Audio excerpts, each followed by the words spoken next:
Good morning po sa ating lahat. Welcome na po sa aking YouTube channel, Ryan Patinio, Agri Farming, Family and Kitchen Adventure.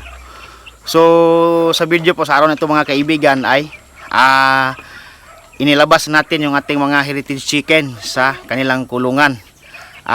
Kasi po yung kanilang kulungan sa itaas medyo malaki na po sila. Hindi na po sila magkakasya doon sa kanilang kulungan sa itaas. Kaya binaba na po natin yung ating mga heritage chicken. So kung kayo po mahilig po sa agri farming, pangkabuhayang pang-agrikultura, subscribe lang kayo sa aking YouTube channel, Ryan Patinio, Agri Farming, Family and Kitchen Adventure.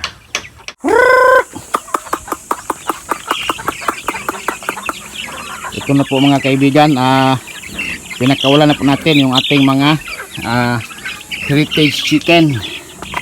So papakainin muna natin sila.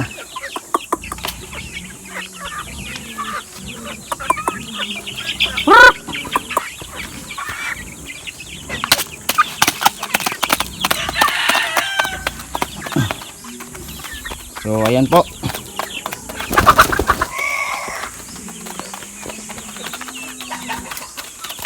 Pinapakain muna natin yung ating mga bagong pakawala na mga heritage chicken. So ngayon po sila po ay nasa 3 buwan na po mula ko po sila ay nabili sa aking kaibigan na si Mr. Joel Darunday. So far after 3 months pinakawalan ko na po sila sa kanilang hawla, kasi yung hawlan nila sa taas ay maliit na po, hindi na po sila magkakasya.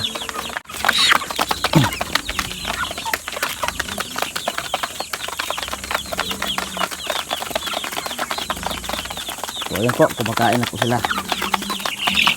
May isa po dito na medyo naiilang pa. So ayan na po sila. Ngayon po ay kumakain po sila ng ating patuka na agahan. So yung atin naman pong mga mga manok na ibang manok ay hinuli muna natin para po hindi po sila ay maging mag-aaway, kasi inaaway po sila ng mga medyo rasa na manok. Ang ating mga heritage chicken ay inaaway po ng mga manok na rasa natin. So ang ginawa natin, yung rasa nating manok ay yan po yung ilalagay sa loob ng ating mga kulungan. So sila naman po ay nasa baba. So yan po mga kaibigan, pinakawalan na po natin ng ating mga Rhode Island Red, at saka mayroon po tayong Black Astrolorp, 2, at saka po isa pong PBR. So dito po sa loob meron din po tayong mga sisiw dito. Ayan, yung mga sisiw dito ilipat natin doon sa kabila, kasi medyo malaki yung space dito sa kabila kaysa banda dito. So ilipat muna natin.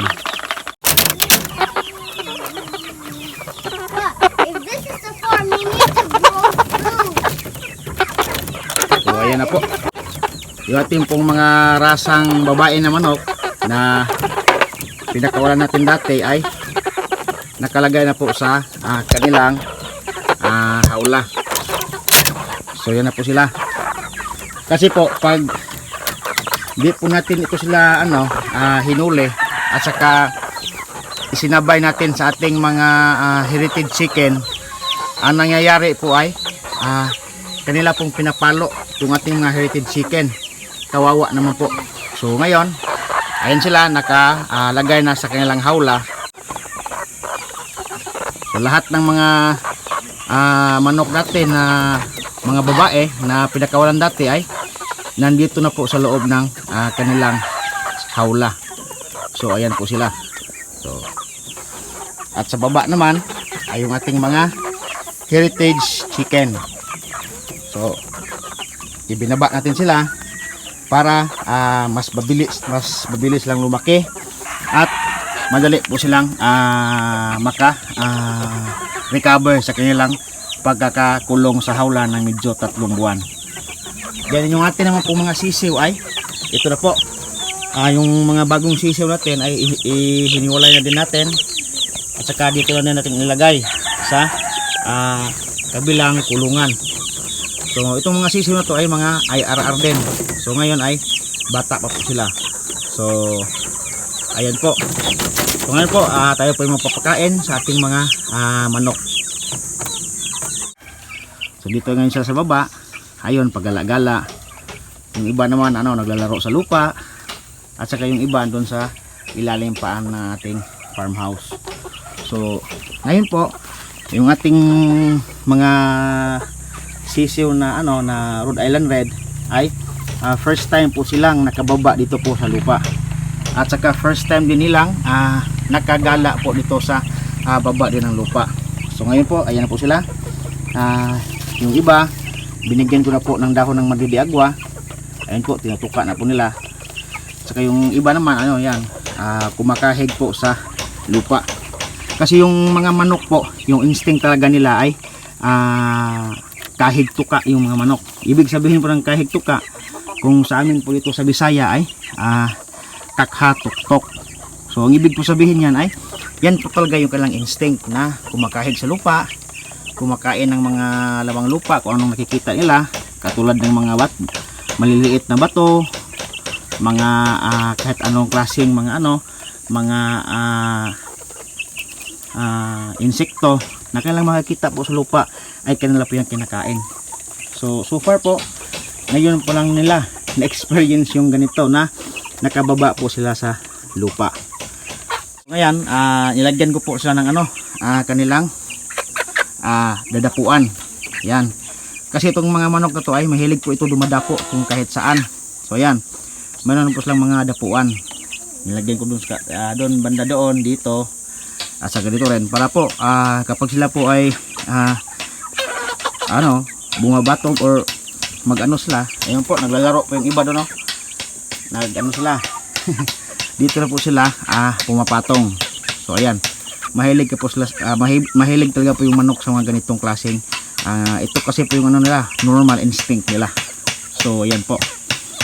So ngayon po ayan, nakababa na yung ating mga alagang manok. Ayan na po sila. Yung iba naglalaro na sa lupa.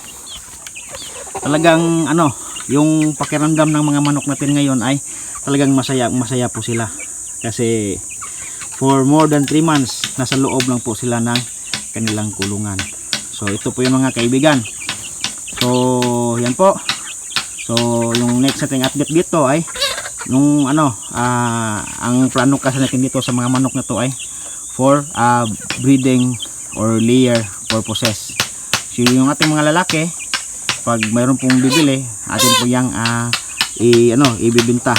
So yung mga babae lang po yung ating ititira para po gawin nating RTL or mga breeder na pang layer. So yan po mga kaibigan. So panoorin muna natin yung ating mga alagang manok para malaman natin kung gaano po sila kasaya.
Yan po yung vlog natin ngayon mga kaibigan, na pinakawalan natin yung ating mga heritage chicken, para naman po yung kanilang paa ay medyo may exercise po dito sa baba.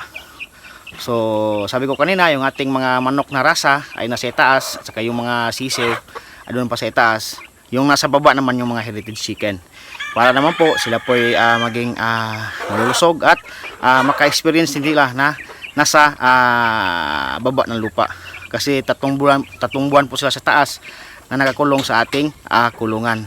So kung kayo po ay mahilig sa agri-farming, pangkabuhayang pag-agrikultura, o kahit anong pag-aalaga ng mga hayop, mag-subscribe lang kayo sa aking YouTube channel, Ryan Patinio Agri-Farming Family and Kitchen Adventure.